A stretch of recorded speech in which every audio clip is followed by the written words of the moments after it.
நீங்கள் எப்போ last time நீங்கள் கஷ்டமாக ஃபீல் பண்ணுற மாதிரி ஒரு சுச்சுவேஷனில் இருந்தீங்க? ஃபார் எக்ஸாம்பிள், ஒரு கோல்டு ஷவர், அல்லது ஒரு டஃப் கான்வர்சேஷனில் இருக்கும்போது, அல்லது ஒரு இயர்லி வேக்கப்.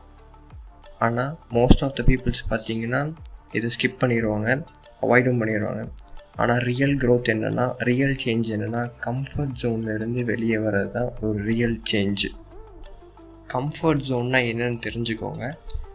அந்த இடத்துல கம்ஃபர்ட் ஜோனில் நீங்கள் இருந்தீங்கன்னா ஒரு சேஞ்சஸுமே நடக்காது. உங்களோட ஹேபிட்டில், உங்களோட திங்கிங், உங்களோட ரிசல்ட்ஸ், உங்களுக்கு எதுவுமே சேஞ்ச் ஆகாது. எல்லாமே அப்படியே தான் இருக்கும்.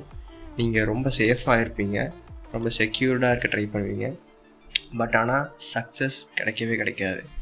இதே கம்ஃபர்ட் ஜோனில் இருந்தீங்கன்னா நீங்கள் ஒரு மாற்றமே உங்கள்கிட்ட கிடைக்காது. பட் கம்ஃபர்ட் ஜோன்லேருந்து வெளியே வர நினச்சிங்கன்னா உங்கள்கிட்ட இருந்த ஒரு சில ஹேபிட் சேஞ்சஸ் நடக்கும், ரிசல்ட்ஸ் நிறையா கிடைக்கும், நிறைய சேஞ்ச் உங்கள்கிட்ட இருந்து நீங்களே நோட் பண்ணலாம். ஒரு ஃபேக்ட் சொல்கிறேன் கேளுங்க. க்ரோத் வரணும்னு நினச்சிங்கன்னா கண்டிப்பாக நீங்கள் ப்ரெஷர் அக்செப்ட் பண்ணி தான் ஆகணும். ஒரு டிஸ்கம்ஃபர்ட் ஜோனில் இருந்தீங்கன்னா அதுக்கு இந்த டிஸ்கம்ஃபர்ட் ஜோனுக்கு ஏற்ற மாதிரி ஆக்ஷன்ஸ் எடுத்து மீண்டு வந்தீங்கன்னா மட்டும்தான் ஒரு ஆல்ஃபாவாக ஆக முடியும். Think about the gym. இப்போ நீங்கள் ஜிம்மில் இருக்கும் போது மசில்ஸ் க்ரோ ஆகணும்னு நினைக்கிறீங்க, அதுக்கேற்ற மாதிரி எக்ஸசைஸ் பண்ணுறீங்க. மசில்ஸ்க்கு டென்ஷன் கொடுத்தீங்கன்னா தான் மசில்ஸ் க்ரோ ஆகும்.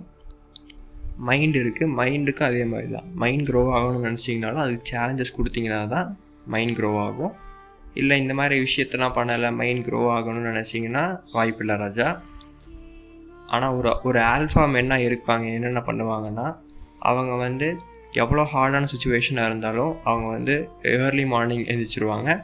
அவங்க எவ்வளோ டயர்டாக இருந்தாலும் சரி, அவங்க ட்ரெயின் பண்ணிக்கிட்டே இருப்பாங்க. அதர்ஸ் ரெஸ்ட் எடுத்தாலும் அவங்க ஒர்க் பண்ணிக்கிட்டே இருப்பாங்க. கம்ஃபர்ட் ஜோன்லேருந்து வெளியே வரக்கு ஸ்மால் ஸ்டெப்ஸ் எடுத்திங்கன்னா கூட வந்துடலாம் கம்ஃபர்ட் ஜோன்லேருந்து வெளியே. ஃபார் எக்ஸாம்பிளுக்கு நான் ஒரு சில ஸ்மால் ஆக்ஷன் சொல்கிறேன், அதெல்லாம் நீங்கள் ஃபாலோ பண்ணுங்கள். ஃபஸ்ட்டு ஏர்லி மார்னிங் எழுந்திரிக்கிறது. Second, cold shower. Third, talk confidently. Fourth, learn something new every day. Fifth, say no to distractions. இதில் எல்லாமே டெய்லி கன்சிஸ்டன்ஸாக டிசிப்ளினோடு பண்ணிங்கன்னா உங்களோட கம்ஃபர்ட் ஜோன் கொஞ்சமாக நீங்கள் கம்ஃபர்ட் ஜோன்லேருந்து வெளியே வந்துடலாம். இதில் ஸ்மால் டிஸ்கம்ஃபர்ட் இருக்க தான் செய்யும். ஸ்டார்டிங் கொஞ்சம் கஷ்டமாக தான் இருக்கும், பட் டிசிப்ளின் ரொம்ப முக்கியம். இந்த ஸ்மால் டிஸ்கம்ஃபர்ட் தான் உங்களுக்கு ஒரு பிக் ஃப்யூச்சர் பில்ட் பண்ண ஒரு கீயாக இருக்கும். ஸோ டிசிப்ளினோட கன்சிஸ்டண்ட்டாக பண்ணுங்கள். நீங்கள் ஒரு ஃபயராக இருக்கணும், ரொம்ப சாஃப்டாக இருக்கக்கூடாது, அது மாதிரி ரொம்ப பயமும் படக்கூடாது. ஸ்ட்ராங்காகவும் ஷார்ப்பாகவும் கண்டிப்பாக இருக்கணும். கம்ஃபர்ட் ஜோனை சேலஞ்ச் பண்ணுங்கள். கம்ஃபர்ட் ஜோனில் இருக்க மாட்டேன், கண்டிப்பாக நான் கம்ஃபர்ட் ஜோன்லேருந்து வெளியே வந்துடுவேன்னு சொல்லி கம்ஃபர்ட் ஜோனை சேலஞ்ச் பண்ணி வெளியே வர பாருங்கள். கம்ஃபர்ட் ஜோனை பிரேக் பண்ணால் மட்டும்தான் லைஃப்பில் வேறு கட்டத்துக்கு போக முடியும். உங்கள் இன்னர் பீஸ்க்கு அலாரம் போடுங்க. It's time to wake up. This is alpha grain, your daily fuel to grow and dominate and win.